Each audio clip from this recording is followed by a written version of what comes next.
Good morning mga ka-update. So nandito tayo ngayon sa Fortune Marikina ulit. So check natin kung marami na ulit silang biyahe dito na jeep. So ayan, may biyahe ng jeep ulit mga ka-update. Pasayro na naman ang kulang nila. Ito puno na pala oh.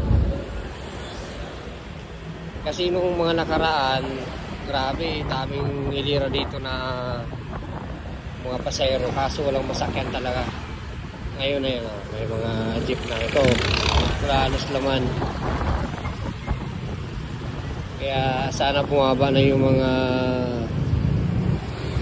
ng gas dito para marami na bumiyahe dito ng mga jeep.